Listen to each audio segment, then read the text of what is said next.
Good morning student. आज हम कक्षा 11वीं का हिंदी विषय का आरोह पुस्तक का अध्याय घर की याद करने जा रहे हैं, जिसके कवि भवानी प्रसाद मिश्र है।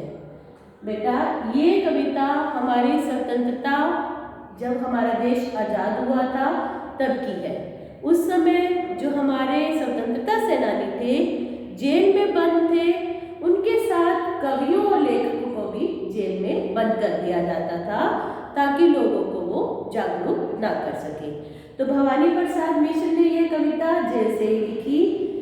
वो जेल में बंद है, उनको घर की याद आ रही है, सावन का महीना है, लगातार बरसात हो रही है, तो उसका मन भी घर वालों की याद करके व्याकुल हो रहा है। आज पानी गिर रहा है, बहुत पानी गिर रहा है। तो प्रस्तुत पंक्तियां हमारी हिंदी की पाठ्य पुस्तक आरोह पुस्तक में से घर की याद कविता में से ली गई है, जिसके कवि भवानी प्रसाद मिश्र है। वो इन पंक्तियों में क्या बता रहे हैं कि आज बहुत पानी गिर रहा है, यानी सावन का महीना है, सावन के महीने में लगातार बरसात होती रहती है।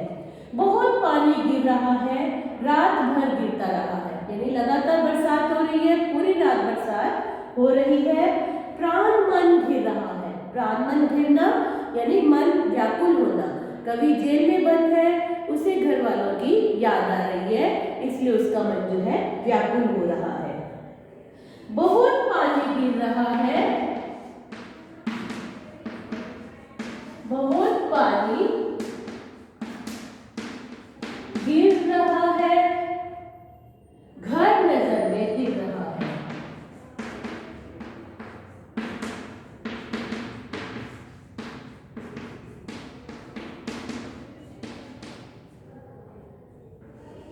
घर है कि मुझसे दूर है,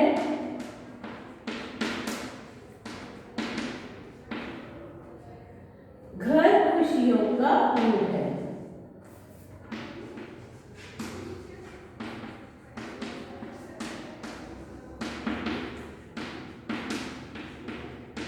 अभी पंक्तियों में क्या बता रहे हैं कवि?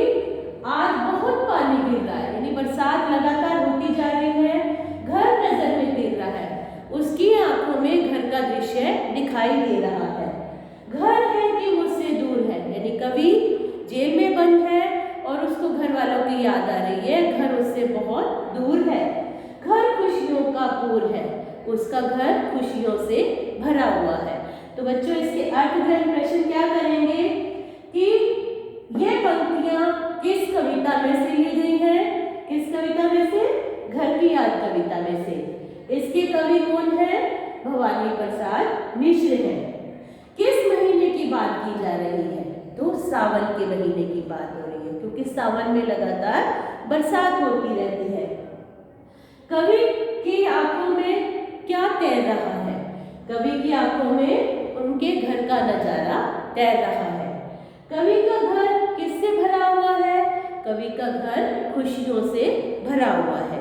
अगली पंक्ति में क्या कह रहे हैं? घर है कि घर में 4 भाई, मायके में बहन आई, यानी कवि के घर में 4 भाई बहन और हैं, और बहनें जो हैं सावन के महीने में अपने घर आती हैं।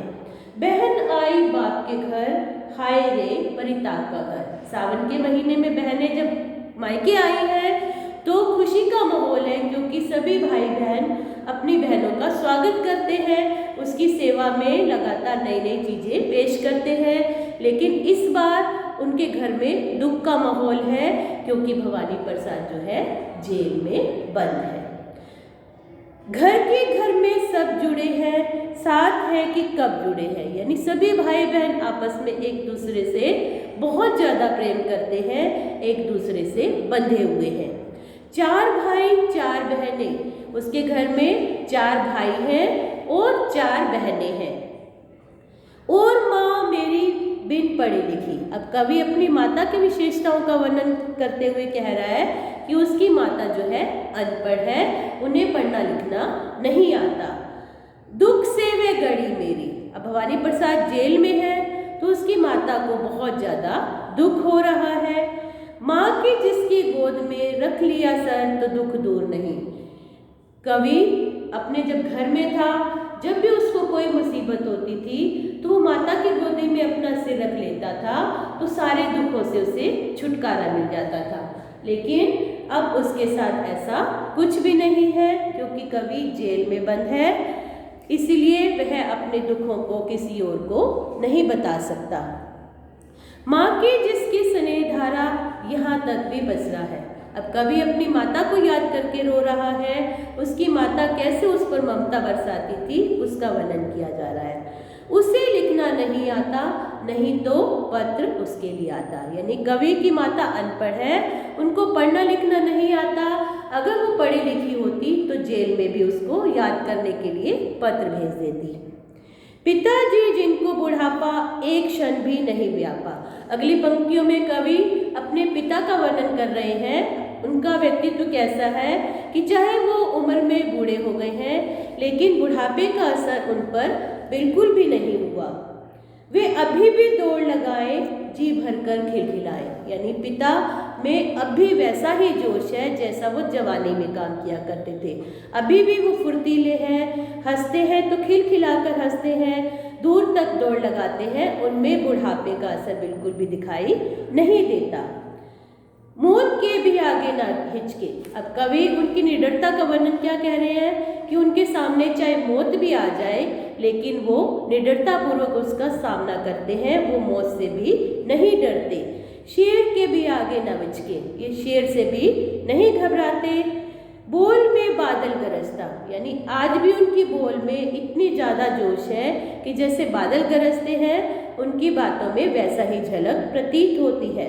काम में झंझा झरकता, यानी वो इतनी फुर्तीले से काम करते हैं, आज भी कवि उनको याद कर रहा है। आज गीता पाठ करके दंड 260 करके। आगे क्या कह रहे हैं कि आज जब वो गीता का पाठ करके, यानी उनके पिता का दैनिक नियम था कि वो सुबह गीता का पाठ करते थे और 260 दंड बैठक यानी कसरत किया करते थे, खूब मुकद्दर हिलाकर मूठ उसकी मिलाकर। यानी कसरत किससे किया करते थे? मुकद्दर को हिलाते थे। 260 वो इस प्रकार हिलाकर अपनी दंड बैठक पूरी किया करते। जब वो नीचे आए होंगे, नैन जल से छाए होंगे। जब पिताजी अपने दैनिक नियम पूरा करके नीचे उतरे होंगे तो उनकी आंखों में आंसू आ गए होंगे। हाय पानी गिर रहा है, घर नजर में तिर रहा है।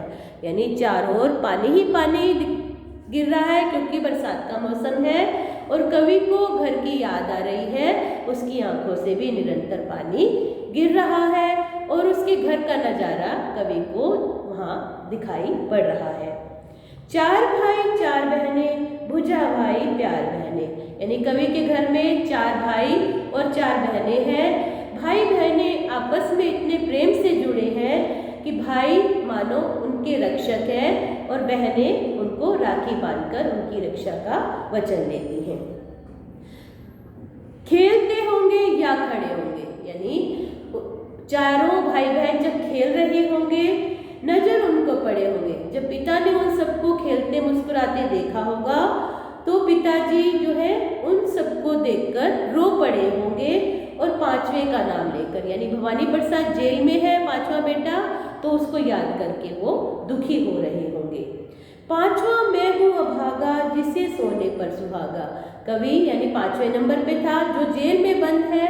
बाकी सारे बेटे उनको अच्छे थे, लेकिन यह जो है बहुत ही प्यारा बेटा था। आज उनके स्वर्ण बेटे लगे होंगे उनके हेटे, यानी सोने के समान जो बाकी 4 पुत्र उनके पास है, आज वो भी उनको तुच्छ लग रहे होंगे, क्योंकि बंधा बैठा हूँ मैं अभागा। भवानी प्रसाद जो है जेल में बंधे हैं, इसलिए वो उनको याद आ रही होगी।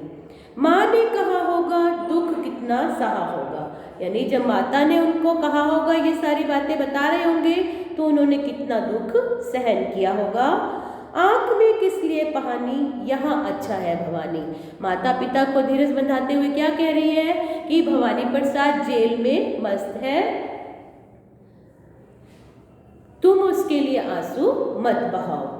वह तुम्हारा मन समझकर और अपना मन समझकर सो ठीक है, यही तुम्हारी लीक है। यानी माता उनके पिता को क्या समझा रही होगी कि तुम्हारी परंपरा का ही वो निर्वाह कर रहा है।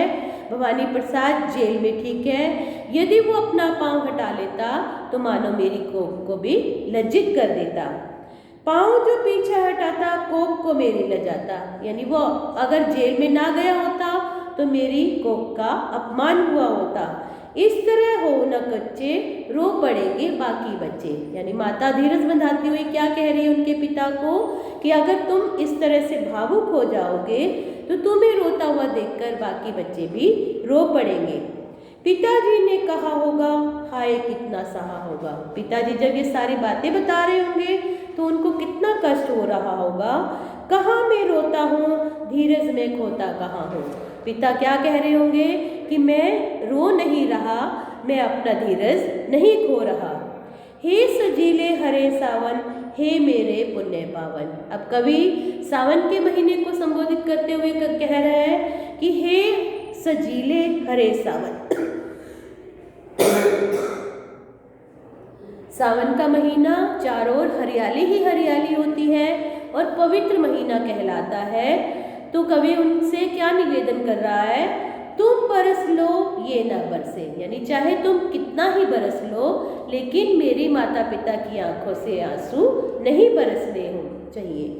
मैं मजे में हूँ, घर नहीं हूँ, बस यहाँ हूँ। उनको क्या कहना कि मैं तुम्हारे पास नहीं हूँ, जेल में मैं मजे से अपने दिन व्यतीत कर रहा हूँ, किंतु यहाँ हूँ, बस हूँ, यही बस विरस हूँ। यानी यहाँ पर पड़ा हूँ, तुम्हें याद कर रहा हूँ। किंतु उनसे यह न कहना, उनको धीरज देते रहना। हे सावन के महीने, तुम ऐसा वैसा कुछ न कह देना जिससे वो मेरे लिए तरसते रहें। उनसे कहना लिख रहा हूँ, उनसे कहना पढ़ रहा हूँ। यानी मेरे माता पिता को क्या कहना मेरी तरफ से कि यहाँ जेल में मैं मस्त हूँ, यहाँ पर भी मैं लिखने पढ़ने का काम कर रहा हूँ। काम करता हूँ कहना, नाम करता हूँ कहना। माता पिता को ये बता देना कि मैं उनके नाम को रोशन कर रहा हूँ, मैं जेल में भी निरंतर काम कर रहा हूँ। चाहते हैं लोग कहना, मत कहो कुछ शोक कहना। यानी ऐसा वैसा तुम उनको कुछ न कह देना जिससे लिए मेरे लिए वो शोक करते रहें।